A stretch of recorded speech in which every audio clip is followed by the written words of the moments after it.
Magandang araw mga ka-drone lovers at saka ka-DJI lovers. Ang topic natin ngayon ay para sa mga baguhan sa drone o nag-uumpisa pa lang sa drone. So, paano ba bibili ng drone? O basta ka lang nagkakursanada ay bibili ka agad ng drone. So, ito i-detalye ko sa inyo, most especially sa mga new beginners pa ng drone.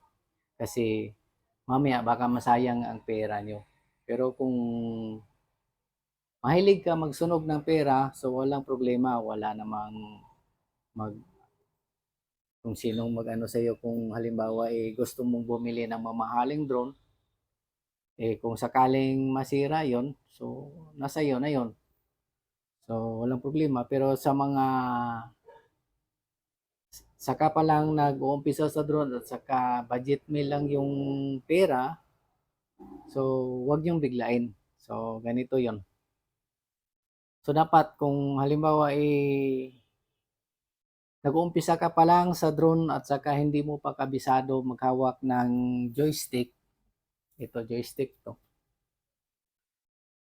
So dapat umpisa ka muna sa medyo mura na drone pero wag naman masyadong mura. So halimbawa kagaya nito. Ito po ay nasa mahigit 1,000 ang presyo nito. Pagkatapos kailangan naka-brushless motor, huwag yung ordinary motor lang kasi madaling masira yun. Ito medyo matagal masira to. So kung makras man ito, hindi madaling masira kasi nasa mga 50 grams lang to. So masyadong magaan with camera din. Pwede mo rin ikabit sa phone. So kumbaga nag-umpisa ka lang, mas maganda kung dito ka muna magti-train kung paano mo siya gamitin. Kasi ang drone, hindi madali mong i-master yung paghawak ng joystick. Okay lang kung ang drone ay nakatalikod sa iyo. Halimbawa ito yung ulo, ito yung puwet niya. Medyo mas madali mo kontrolin kung nakatalikod sa iyo kasi kung halimbawa papuntahan mo siya ng kanan, yung joystick mo i-move mo rin sa kanan, ganyan. Ganyan siya. So kung left, papunta siya sa left. Kung forward, ganon. Backward, ganon. Pero ang mahirap dito, yung tinatawag nila na reverse orientation. So kung reverse orientation, kung ang drone ay iharap mo sa iyo, ganito nakaharap sa iyo. Pag pinorward mo siya, ang direction niya is papunta siya iyo. Kung i-backward mo siya, papalayo sa iyo.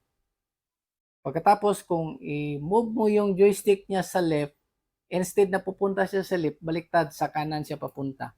So kung i-move mo siya sa right, sa kanan. So yun ang pinakamahirap, yung tinatawag na reverse orientation. So dapat yun ang pinaka number 1 na ano nyo, isanayin. Kasi yung acceleration niya, parehas lang yun.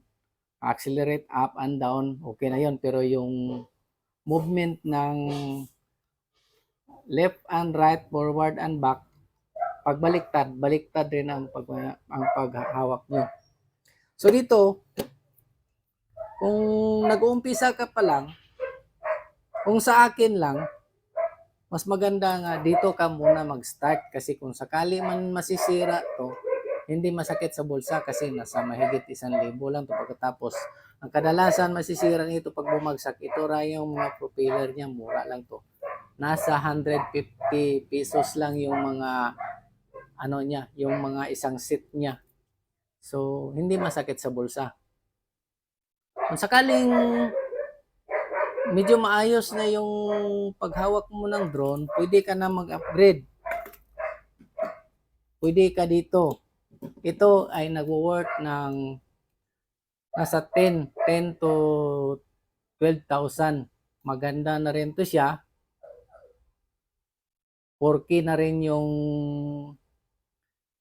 FPV o yung video coverage niya. Pagkatapos long range na rin to. umaabot rin to ng 4 kilometers distance as long as marunong ka na, kasi magmo-monitor ka naman sa cellphone mo, kasi yung cellphone, ikakabit mo yung cellphone dito sa harap. So, ganyan. Pagkatapos, ilagay mo cellphone dito. May wire siyang connection, makikita kung saan siya pupunta, makikita nyo. So, ito, pag medyo malakas ang hangin, ito lalaban na to. Kasi nasa ano na to around 450 grams na to. Medyo may kabigatan na ng konti. So, kung malakas yung hangin, lalaban na to sa hangin. At saka may obstacle avoidance na rin to. Pagkatapos, auto return home na rin to. Pwede mong pindutin na magbalik siya sa kung saan siya galing. So, pang starting, maganda rin ito. Kaso lang sa video recording nito, wala siyang microphone option. So, hindi ka kung halimbawa mag-video covered ka nito, wala siyang sounds marinig na kung halimbawa i-stored mo siya dito sa sa memory card, kasi may memory card dito. Ngayon, ito is nag-average ng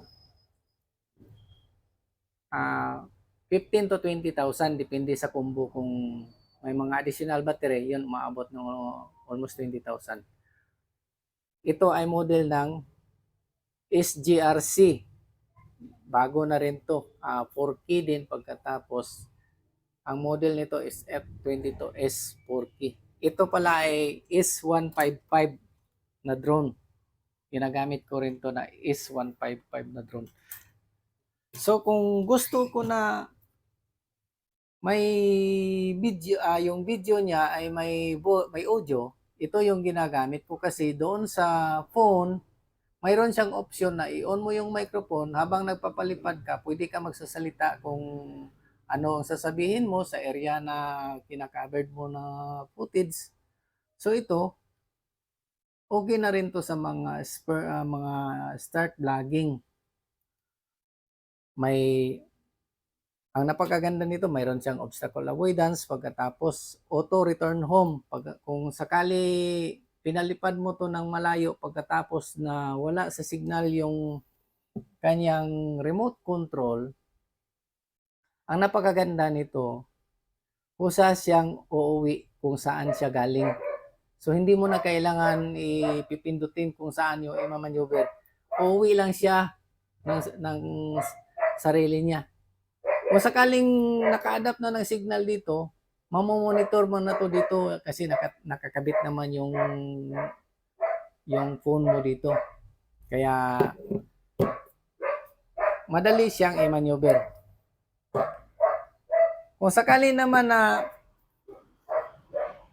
gusto nyo ng medyo branded, halimbawa, na maganda, ito DJI. Pag DJI kasi, pag sinasabing DJI, medyo may kamahalan talaga. Pero quality rin. Pati yung mga camera niya is maganda. Ngayon ang aso. So, ito, maraming functions pag DJI. Medyo mahal. Masasuggest ko to, kung halimbawa marunong ka na talaga gumamit ng drone, ito maganda. Pero kung sa may pera naman, walang problema kahit diretso na kaagad dito gumamit sa DJI, kasi alam mo pag naka DJI ka, para bigatin tayo kasi mahal mahal ang DJI. At saka napaka-stable nito, malakas ang wind resistance nito. Mayroon din siyang obstacle avoidance, mayroon din auto return. Pagkatapos halos napakaraming function makikita nyo kung habang nagpapalipad kayo, nakakabit naman yung phone dito. So lahat ng functions andito na sa DJI. Pero saka ko na ako mag-advise dito sa mga baguhan, kung pwede, wag muna kayong bibili ng DJI hanggat hindi nyo pa naging kabisado maghawak ng drone, lalo na sa joystick.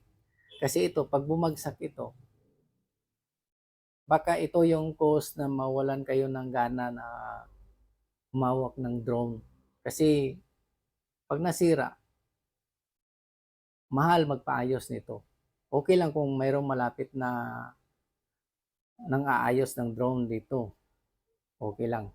Okay lang sa akin. Ako, marunong akong mag-ayos ng drone. Kung sakaling may nadisgrasya ang drone ko, ako na ang magre-repair. Halimbawa, kagaya nito, nung bumagsak ito one time, bumangga sa kawad ng kuryente, bumagsak ito, tumama. Buti na lang walang nabali na mga arm. So, ang nangyari doon, yung propeller lang merong nabasag na propeller ko. Pagkatapos yung gimbal niya, medyo na-disalign. So, yun, pinag-disassemble ko to, naayos ko rin. Kung hindi ka marunong noon, wala na to. Makonsidered na to na hindi mo na magamit. O either, kung mayroon kang alam na magre-repair, okay lang. Pero kung wala, so mangyari dito, wala na. In the worth of 15 to 20,000, matutulog na, mawalan ka ng gana. So, sa akin, kaya ina-advise ko kung pwede, start muna kayo dito sa medyo mura sa mga 10,000 na price, pero dapat mag-start dito muna sa mga 1,000 na drone. Kahit sakali, ito pag nabagsak, walang problema, maliit lang yung damage nito at saka madali lang i-repair. Kadalasan sa nasisira nito, ito lang propeller. So, walang problema, mura lang. So, sana nakabigay ako ng konting tip sa mga baguhan sa drone. Sana nagustuhan nyo yung information na binigay ko. Paki-thumbs up, like, and subscribe naman dyan. Pagkatapos, turn on nyo yung bell button para kung may mga bago akong update, malalaman nyo at saka mapanood nyo rin. So, salamat!